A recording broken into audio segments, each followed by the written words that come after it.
Welcome back. Well, television shows, the mainstream media, politics, is it all a covert affair aimed at defending America through propaganda to garner support for secret military operations in Afghanistan, for example, or support U.S. allies like Israel? Well, so my next guest argues, Danny Schechter, filmmaker and blogger, who joins me now from New York. Danny, now in your latest piece that I just read, you're arguing that a new spy TV show is actually an effort to persuade the population to accept the kind of secret operations that are driving the war in Afghanistan. And you're also saying this is a continuation of a propaganda exercise that extends beyond that in entertainment. What are you arguing is going on here? Aren't producers just figuring spy shows are entertaining? Well, in television, there's something called the 3 S's, which is supposed to be, the successful formula for entertainment programming. The 3 S's are sex, spies, and sensationalism. So, television packagers and producers try to integrate these elements in a variety of shows, and we have a bunch of spy shows on the air. The latest one is called Covert Affairs, and it's going on the USA Network, the patriotically named USA Network. And basically it says, a story about how the CIA is pushing the limits to try to defend our freedoms and the like. And it's coming at a time when real-world covert action seems to be the main thrust of our military operations around the world in terms of drone attacks by private companies, outsourced Blackwater-type security companies, and also, of course, covert operations of the kind that General McChrystal has been famous for in Afghanistan. So now this sort of comes home in a much softer way in a TV drama, and where you're supposed to identify with the CIA, they humanize these people, you get engaged in their issues, and the moral questions tend to get lost. Yeah, but Danny, I mean, with all due respect, spy shows have been around forever. It's a formula, James Bond, that sort of thing. And, you could also argue that the average American isn't necessarily following the drone program that's alleged the U.S. conducts in Pakistan and that sort of thing. And it wouldn't really matter if this kind of show made them more, supportive of covert efforts in Afghanistan. What I see it as is not so much this show or any one show, but as a sort of a metaphor for a kind of manipulation that's increasingly taking place in our news, where, for example, whoever controls the narrative or shapes the narrative often defines what the story is. Example, we just had an election here. For weeks up to the election, all the networks were talking about how incumbents were toast. Incumbents were going to be losing their jobs. This is what the Tea Party was saying, that the innies were going to be outies, okay? What happened in the election? Most of the incumbents were reelected.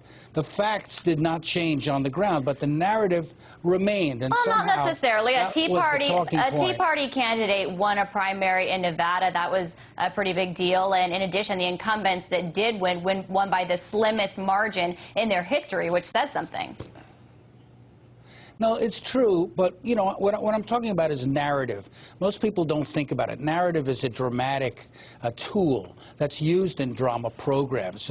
So, for example, if the Israelis are able to intercept those ships on the way to Gaza, seize every other journalist's films, cameras, equipment, now some other images are coming out, but a little bit late. They're able to define the story for most people. And most viewers don't realize that they themselves are being targeted by kind of covert action. In this case, a manipulation of information to advance certain message points and a certain way of understanding the world. That's what worries me. Because when we used to have a situation where we would have multiple sources and stories, today it's who has the hottest video. If you have a hot video, that dominates the story, and that's what the Israelis understood, and so they created one. And now people are questioning whether or not it was actually a manipulation of the facts, that, not credible and all the rest of it, but a little late. 49% of the American people say they supported Israel in this effort. But couldn't you argue that there's a lot more players in the games? Everyone's not just turning to the networks to find out what happened. Citizen journalism is among us. I mean, everybody turns to YouTube frequently, and everybody can post their video there. In this era, there's such a greater abundance of information and sources.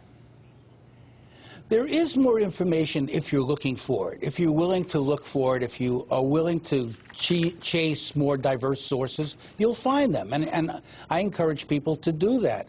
But most people are still kind of couch potatoes. You know, we still have a large number of people getting their news from cable, getting their news from networks, far more than getting their news from YouTube at this particular point. And also, when you have a million videos to choose from, it's hard, you know, to know what is right, what isn't. The facts are often, you know, unclear. The narrative is so confusing that many people don't know what the facts are. So somebody who tells them this is what happens, that tends to prevail. And that's what's unfortunate. And it is done covertly, because most people don't know the footage that comes into a newsroom. In other words, somebody is selecting what people are going to see, and they select often the same images.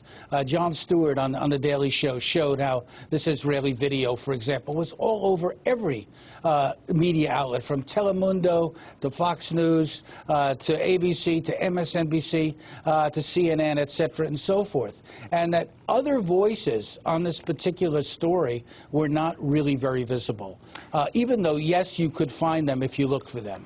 Okay, I want to talk to you about, you point this out in terms of the economy as well. You say pro-business propaganda has convinced Congress that deficit reductions must come before job creations. How do you figure? Well, you know, we're in a situation now where the Congress just left for a 4-day weekend, okay, while benefits for 300,000 plus workers run out. They didn't act on those benefits. Okay, but to be in part. But this isn't the first time that this has happened. Yeah. This has happened routinely. I've reported on it, and they do routinely extend them most of the time.